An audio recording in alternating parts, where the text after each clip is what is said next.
Hello everyone, welcome back to my channel. Today I am discuss about the next method of calculating national income. जैसा कि आपको national income calculate करना है bye income method से। इसके पहले हम आपको बता दें कि आपको यानी फर्स्ट मेथड जो आपका वैल्यू एडेड मेथड था वो आपको ऑलरेडी हमने करा दिया है। तो इसको देखते हैं क्या इसका बेहतर सा ट्रिक हो सकता है। इसको सबसे पहले हम क्या कैलकुलेट करते हैं तो जानते हैं बेस्ट वे पे क्या हो सकता है इसका नेक्स्ट तरीका। तो सो लेट्स बिगिन।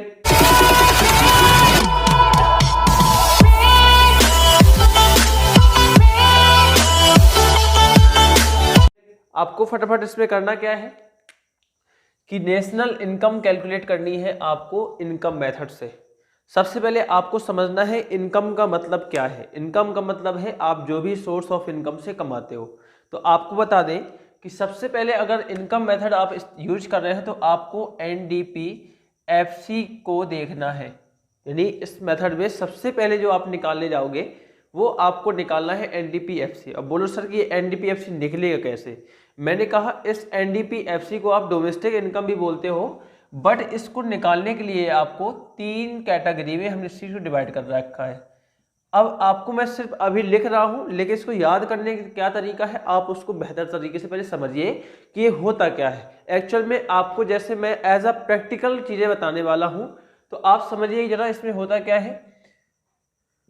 यहां पे दे रखा है, इसको बोलते हैं कंपनसेशन ऑफ एम्प्लॉय, इसको बोलते हैं कंपनसेशन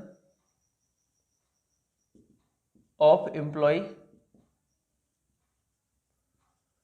इसको बोलते हैं ऑपरेटिंग सरप्लस, और इसको बोलते हैं मिक्स्ड इनकम। मैंने कहा आप अगर इन तीन को ऐड करते हो तो आपको NDPFC मिल जाता है। लेकिन बात रही कि सर ये क्या है, ये हमें समझ में नहीं आया, इसको जरा एक्सप्लेन करिए। अभी आपने कहा था, जैसा कि हमने कहा कि कंपनसेशन ऑफ एम्प्लॉय होता क्या है, आप इसको समझिए। आप इनकम की बात करोगे तो मैं कहता हूं कि आप जरा देश में जाइए, यानी कंट्री की बात करें तो कंट्री में लोगों को इनकम कितने प्रकार से मिलती है।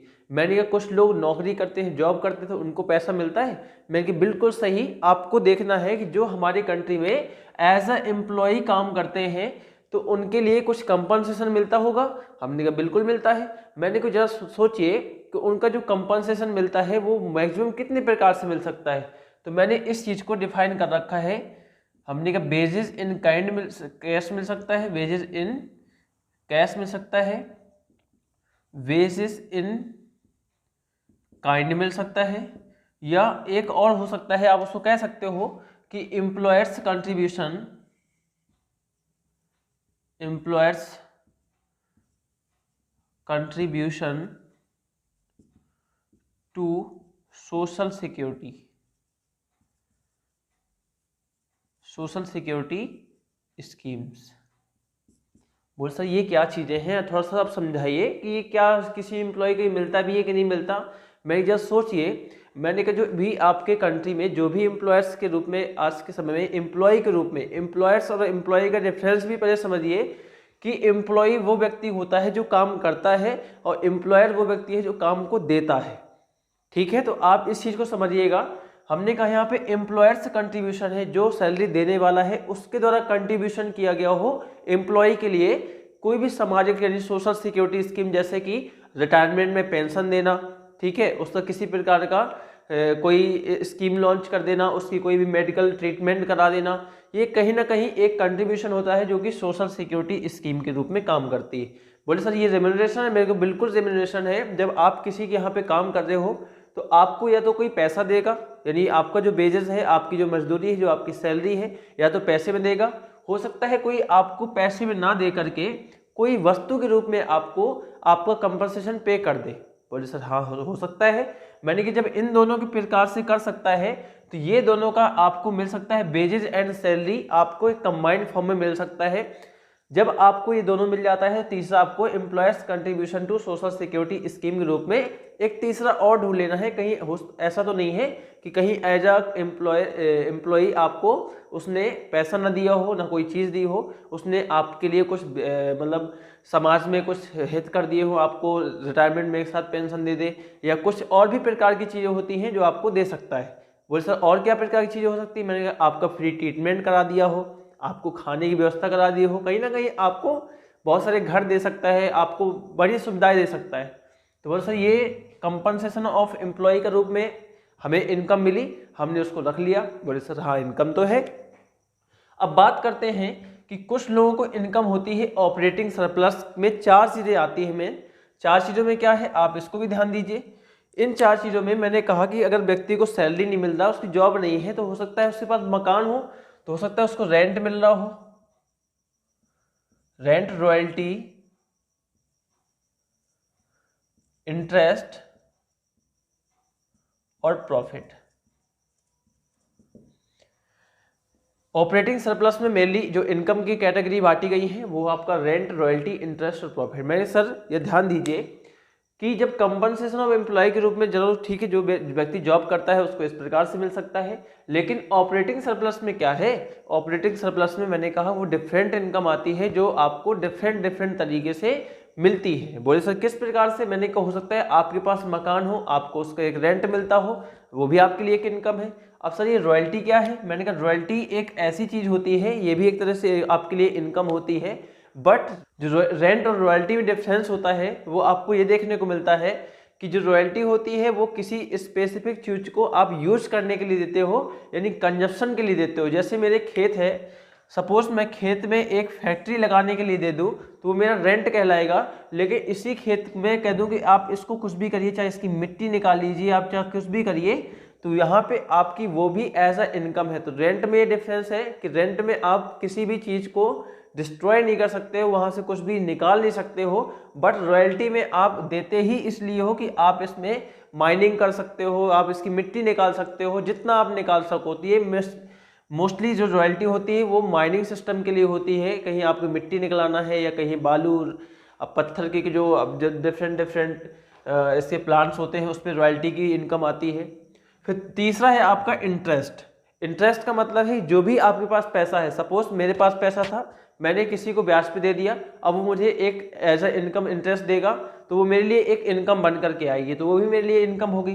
प्रॉफिट, मैंने कहीं पैसा इन्वेस्ट कर रखा है, वहां से मुझे जो भी पैसा मिलेगा वो एज अ प्रॉफिट मैं उसको रख लूंगा। तो ये था कुल मिला के आपको ऑपरेटिंग सरप्लस से जो भी इनकम तैयार होती है यानी आपको मिलता है।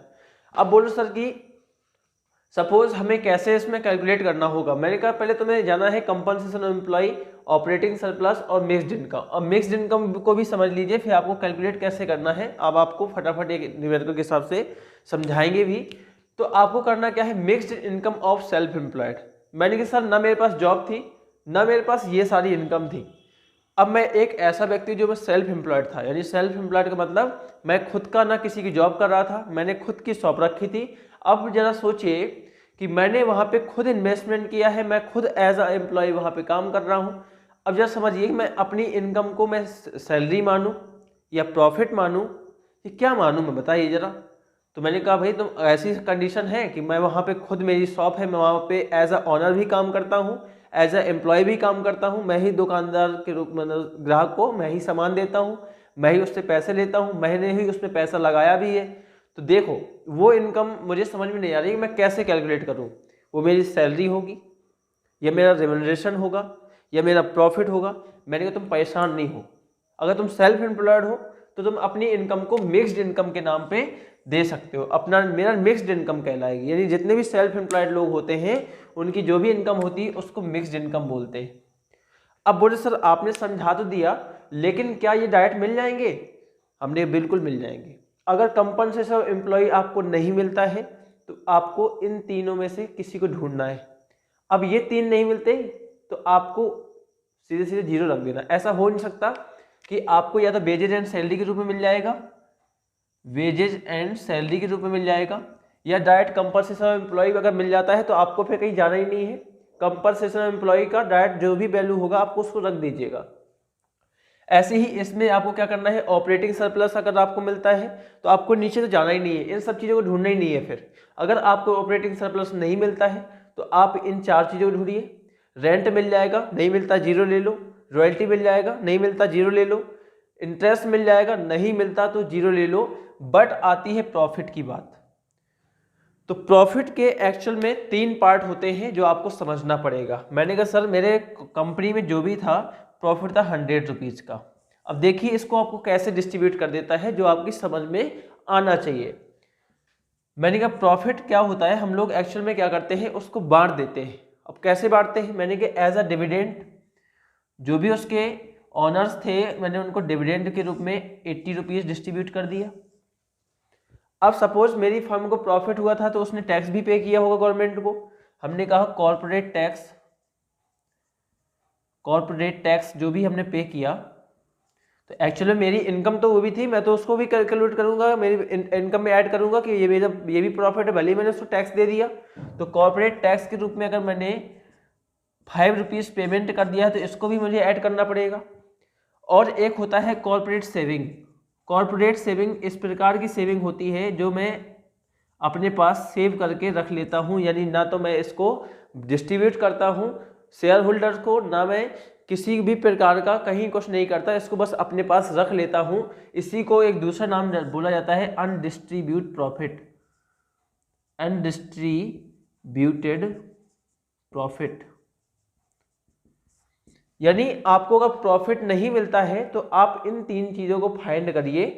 अगर इन तीनों में से आपको कोई चीज़ भी मिलती है, सपोज ये 15 रुपये था, अब जरा सोचो कि मेरे पास 100 रुपये प्रॉफिट था, लेकिन मैंने यहाँ पे नहीं बताया कि आपके पास 100 रुपये प्रॉफिट है।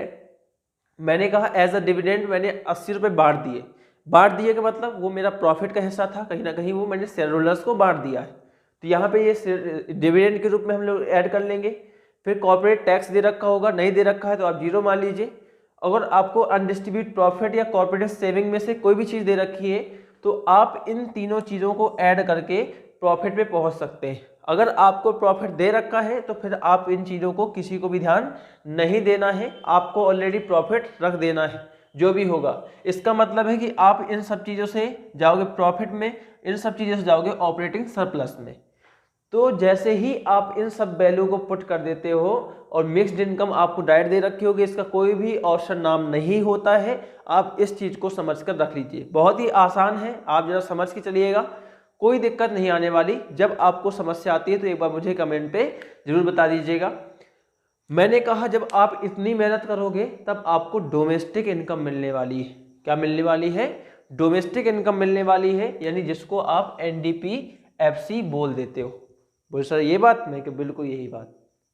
बिल्कुल भी आपको परेशान नहीं होना, आपको कुछ भी कहा जाए सबसे पहले NDPFC ही निकालना है। फिर क्या होगा, अगर आपको इससे जो भी कह देता है, बोलता है नेशनल इनकम निकाल दो, तो आप लोग नेशनल इनकम के लिए क्या बोलते हैं उसको, NNPFC निकाल दीजिए, NNPFC निकाल दीजिए। तो उम्मीद है फटाफट आप इसका एक स्क्रीनशॉट लीजिए, फिर चलते हैं हम एक क्वेश्चन की ओर, फिर इसको समझते हैं क्या कह रहा है वो क्वेश्चन। हम देखेंगे इस क्वेश्चन में कि आपको कैलकुलेट नेशनल इनकम कह रहा है, और इस चैप्टर के यानी इस मेथड के लगभग हम लोग 6 से 7 8 और भी मैक्सिमम क्वेश्चंस करेंगे, लेकिन आपको वो इम्पोर्टेंट क्वेश्चन कराऊंगा, आपको अपनी नोटबुक में जरूर याद करने यानी नोट कर लेने हैं, ताकि आप बाकी क्वेश्चन मत लगाइए। मैं जो कहता हूं आप प्लीज उतना सॉल्व करिए, आपको एक्स्ट्रा कुछ भी पढ़ने की आवश्यकता नहीं है यार।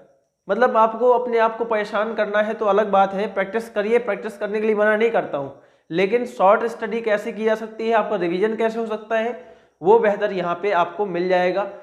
चलिए अब फटाफट बिना किसी देरी किए हुए हम लोग क्वेश्चन को सॉल्व करते हैं। हमने कहा था आपको 3 चीज़ों पे फोकस करना है। पहला है आपका कंपनसेशन ऑफ एम्प्लॉय। हमने कहा इसमें कंपनसेशन ऑफ एम्प्लॉय डायरेक्ट दे रखा है। हमने कहा सबसे पहले आपको निकालना है NDPFC जिसमें COE plus operating surplus plus mixed income आपको कैलकुलेट करनी है। हमने कहा ऑपरेटिंग कंपनसेशन ऑफ एम्प्लॉय आपको डायरेक्ट दे रखा है, बोले जी सर 2000 दे रखा है, हमने यहाँ पे 2000 रख दिया, प्लस ऑपरेटिंग सरप्लस है क्या, कहीं नहीं है, लेकिन आपको रेंट प्रॉफिट कुछ ऐसा दे रखा है। हमने कहा चलो ठीक है कोई बात नहीं। हमने कहा रेंट देखिए जरा फटाफट, रेंट कितना दे रखा है, 400 दे रखा है, प्लस लगाया। हमने कहा प्रॉफिट, अब देखिए इसमें प्रॉफिट भी दे रखा है, डिविडेंड भी दे रखा है। हमने कहा प्रॉफिट दे रखा है तो हमें डिविडेंड का क्या काम है, हमने तुम्हारा कोई काम नहीं, हम तुम्हें नहीं लेंगे। प्रॉफिट दे रखा है 900, तो रेंट, फिर आपको प्रॉफिट दे रखा है 900, क्या रॉयल्टी है कहीं पे, हमने कहा इसमें पूरे क्वेश्चन में रॉयल्टी नहीं दे रखी तो आप उसको 0 मान लीजिए। रेंट रॉयल्टी इंटरेस्ट है क्या, बोले जी सर इंटरेस्ट है 500, हमने कहा 500 इंटरेस्ट रख दो। अब जरा देखिए आपने रेंट, प्रॉफिट, रॉयल्टी और इंटरेस्ट ये 4 चीज़ों के अलावा और किसी ऑपरेटिंग सरप्लस में ऐड किया। बोले सर इसमें डिविडेंड दे रखा था, हमने डिविडेंड किसका हिस्सा होता है, प्रॉफिट का हिस्सा होता है। अगर आपको प्रॉफिट दे रखा है तो आपको इन तीनों में से किसी को लेना ही नहीं है, भले दे रखा है तो दिए रखा रहने दो, कोई दिक्कत नहीं। फिर हम चलते हैं plus mixed income of self employed, आपको दे रखा 7000, तो आप 7000 को भी प्लस कर दीजिए। उम्मीद है कि यहाँ तक को आपकी सारी सिचुएशन में आपके में बैलेंस होगा, यानी आपको समझ में आ रहा होगा। फिर आपको देखना है कि 2000 ये है, सारी वैल्यू को ऐड कर देना है, 7 to 9, 9000 ये हो जाएगा, और प्लस 9 5 14, 14 4 18, यानी आपका जो आंसर आ रहा है वो 10,800 आ जाएगा। लेकिन ये आपकी अभी नेशनल इनकम नहीं आई है, यह आपकी आई है डोमेस्टिक इनकम। आपको निकालना क्या था, आपको निकालना है NNPFC, हमने कहा NDPFC आपका आ चुका था। अब NDP NN सेम है, DP से NP जाना है तो सिर्फ आपको NFIA इसमें ऐड करना है। हमने कहा NDPFC दे रखा है आपको 10,800 plus NFIA net factor income from abroad से, ये नहीं विदेशों से हमें जो प्राप्त आए हैं। हम देखते हैं net factor income, net factor transfer income इसको लेंगे नहीं, डेप्रिसिएशन कोई काम नहीं है, नेट एंड नेट टैक्स का भी कोई काम नहीं है, नेट एक्सपोर्ट का भी कोई काम नहीं है, हमें पूरे फॉर्मूले का कहीं जिक्र ही नहीं किया गया। फिर यहाँ पे दे रखा है net factor income to abroad दे रखा है, जबकि हमें चाहिए था फ्रॉम। हमने कहा फ्रॉम चाहिए ना हमें, तो भाई 2 है तो फिर माइनस में ले लो। हमने 2 दे रखा है तो हमने क्या करेंगे, इसको माइनस में रख देंगे, क्योंकि हमने पेमेंट करा है, हमें देखना था कि हमें पेमेंट मिला हो कि नहीं मिला। बोले उल्टे तुमने किया है, हमने जब पेमेंट किया है तो भैया हमारी इनकम तो कम हो जाएगी ना, तो हमने इसको क्या कर दिया, माइनस में रख दिया। या फिर आपको दिक्कत होती है कि इस प्रकार से सर ये ऐसे कैसे आप कर सकते हो, हमने कहा देखिए आपको फ्रॉम तो दे नहीं रखा तो फ्रॉम को मारिए 0, और 2 दे रखा है तो उसको रख दीजिए माइनस करके, क्योंकि हमें फ्रॉम मनी विदेशों से प्राप्त को, विदेशों को प्राप्त को माइनस करना होता है। जो हमें विदेश से आएगी वो हमें आई तो 0 है, हमने पेमेंट कर दिया है तो हमने जो भी प्राप्त हुआ है उसमें से उसको माइनस कर दिया है। आप इसको फाइनली सॉल्व करोगे तो 10,750 आंसर आ जाएगा। उम्मीद है कि ये क्वेश्चन आपको समझ में आया होगा। तो फटाफट एक आप कमेंट करके बता सकते हो कि हाँ ये फर्स्ट क्वेश्चन आपको समझ में आया है, और सभी को ये फॉर्मूला भी शॉर्टकट तरीका से आप लोग करिएगा। एक क्वेश्चन फटाफट हम फिर से देखते हैं, जरा देखिए इसको कैसे आप लोग करेंगे। जैसा कि क्वेश्चन आपको दे रखा है सेकेंड, वेजेज एंड सैलरी 500। अच्छा, अब कुछ लोगों को समस्या आती है कि सर ये ग्रॉस नेट की समस्या आती है, तो ग्रॉस नेट की समस्या के लिए भैया आपको 3rd चैप्टर बहुत प्यारा चैप्टर था, जिसने उसको पढ़ा है उसको कहीं किसी भी प्रकार की समस्या नहीं होगी, क्योंकि मैंने उसको थोड़ी नहीं थोड़ी कम से कम 8 पार्ट्स में उसको डिवाइड कर रखा है। 8 पार्ट्स की वीडियो बनाई है, बहुत ही छोटे छोटे क्लब में है, लेकिन उनको अगर आप लोग एक स्टडी के साथ, आप उसके रूटीन के साथ आपने उसके नोट्स बनाए होंगे तो निश्चित तौर पे आपको समझ में आ गया होगा। फिर हम देखते हैं, इसमें भी आपको कह रखा है कि NDP MP निकालना है। हमने कहा आप कुछ भी कहो, हमें अभी आपकी नहीं सुननी, अभी हमें NDP FC ही कैलकुलेट करना होगा। हमने कहा NDP FC कैलकुलेट करने का जो तरीका है आप सभी ने इसको नोट कर लिया होगा, मैं इसको इरेज करता हूं थोड़ी देर के लिए। जो तरीका था वो ये था कि आपको NDP FC कैलकुलेट करना है। सबसे पहले तो आपको मालूम है COE plus operating surplus plus mixed income आपको चाहिए होता है। COE के 3 पार्ट्स बताए थे। COE यानी कंपनसेशन ऑफ एम्प्लॉय आपको दे रखा है, देखिए फटाफट। वेजेज एंड सैलरी दे रखा है 500, हमने कहा एक चीज़ तो मिल गई, क्योंकि डायरेक्ट कंपनसेशन ऑफ एम्प्लॉय नहीं मिल रहा, तो 500 ही मिल गया। कंपनसेशन ऑफ एम्प्लॉय यानी आपका हो गया। हम देखते हैं क्या COE का कोई और पार्ट अवेलेबल है इन तीनों में से। हमारा वेजेज एंड सैलरी तो हो गया, इसका मतलब employees contribution to social security आपको और दे रखा है, वो है आपका 20। हमने इसको भी रख लिया, ब्रैकेट क्लोज कर दिया, नहीं क्योंकि कंपनसेशन ऑफ एम्प्लॉय आपका आ चुका है। फिर आप देखोगे कि ऑपरेटिंग सरप्लस में हमें 4 चीजें होती थी, रेंट, रॉयल्टी, इंटरेस्ट और प्रॉफिट। देखते हैं क्या कुछ है हमारे इस पे। हमने देखा रेंट और इंटरेस्ट मिल रहा है, प्रॉफिट मिल रहा है, हमने 3 चीज़ें मिल गई, उतना ही बहुत है, क्योंकि प्रॉफिट मिल गया वो सबसे बड़ी चीज़ थी, क्योंकि प्रॉफिट के ही पार्ट होते थे।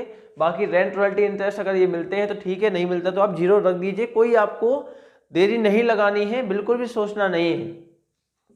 आपको रेंट और इंटरेस्ट दे रखा है 250, आपने 250 रेंट और इंटरेस्ट रख दिया, प्लस प्रॉफिट दे रखा है आपको 400, तो आपने 400 दे दिया, और रॉयल्टी आपको नहीं दिया तो आप उसको 0 ले लीजिए। ठीक है, कोई दिक्कत यहाँ तक? तो बताइए, फटाफट प्लस करते हैं। अब आपका मिक्स्ड इनकम है, mixed income of self employed कहीं है क्या? हमने mixed income of self employed कहीं है क्या? बोले सर नहीं है। हमने कहा नहीं है तो काहे के लिए हम परेशान होने ही नहीं है, 0 रख देते फटाफट। 520 ये हो जाएगा, प्लस 650 ये हो जाएगा। आप इन दोनों को ऐड करेंगे तो 1170 हो जाएगा, यानी 1170 हो जाएगा। लेकिन आपको अब देखना है कि हमारा ये जो वैल्यू आई है वो क्या आई है? NDP-FC की आई है। लेकिन आपको निकालना क्या था? NDP-MP। NDP-MP निकालना था, आपको दे रखा है NDP-FC। हमने जरा देखिए, NDP तो सेम है। अब आपको निकालना है MP, दे रखा है FC। MP यानी बड़ा होता है, छोटा दे रखा है, तो प्लस इसमें NIT कर दीजिए। जैसे ही आप NIT प्लस करोगे, अब NIT का फॉर्मूला क्या होता है? हमने सर NIT का फॉर्मूला होता है IT माइनस सब्सिडीज। हम देख लीजिए, अगर NIT डायरेक्ट मिल जाता है तो ठीक है, कोई दिक्कत नहीं। नेट इनडायरेक्ट टैक्स है क्या कहीं पे? हमें सर नेट इनडायरेक्ट टैक्स तो नहीं है, लेकिन इनडायरेक्ट टैक्स और सब्सिडी दोनों दे रखा है, हमें कोई दिक्कत नहीं। आप इसकी 1170 वैल्यू पुट करिए, प्लस NIT यानी इनडायरेक्ट टैक्स यानी 50 से 10 माइनस कर दो, तो 50 में से जैसे ही 10 माइनस करोगे यानी IT 50, सब्सिडी 10। NIT नेट निकालने के लिए जो आपने टैक्स पे किया होता है गवर्नमेंट को, उसमें से जो आपको रिटर्न में मिल जाता है सब्सिडी के रूप में, उसको माइनस कर देना होता है। तो आपका नेट टैक्स कितना लगा, यानी यहाँ पे 50 आपने पे किया था और 10 आपको वापस मिल गया। 50 में से अगर 10 आपको वापस मिल गया तो एक्चुअल में आपने कितना टैक्स दिया होगा? शुद्ध नेट वाला वो दिया होगा 40। तो आप देखोगे तो 1210 आ जाएगा, क्योंकि यहाँ से 40 को इसमें ऐड करोगे तो 1210 आ जाएगा। यह है आपका NDP-MP की वैल्यू होगी। उम्मीद है कि ये क्वेश्चन आपको समझ में आया होगा। निश्चित तौर पे आप ऐसे ही कुछ 7-8 क्वेश्चन और कर लीजिए, आपके लिए यह मेथड आपके लिए बहुत है। क्योंकि आप इसमें एक चीज़ जरूर याद रखिएगा कि जैसे हम लोग वैल्यू एडेड में GDP-MP को निकाला करते थे, सबसे पहले वैल्यू एडेड मेथड में क्या निकालते थे? GDP-MP को निकालते थे। इस प्रकार से इसमें सबसे पहले आपको NDP-FC को कैलकुलेट करना है। इसको आपको भूलना नहीं है, इसको आप लोग बिल्कुल से रट लीजिए भाई, याद कर लीजिए। और तरीका क्या है आपको अभी हमने बताया है। ठीक है, तो मिलते हैं नेक्स्ट पार्ट के साथ। जब तक के लिए अगर आपको यह वीडियो पसंद आई है तो कृपया लाइक करें और अपने दोस्तों तक या जरूर थोड़ा सा शेयर कर दें, ताकि थोड़ा सा वहाँ से भी हमें मोटिवेशन मिले। Okay, thank you, bye bye, take care.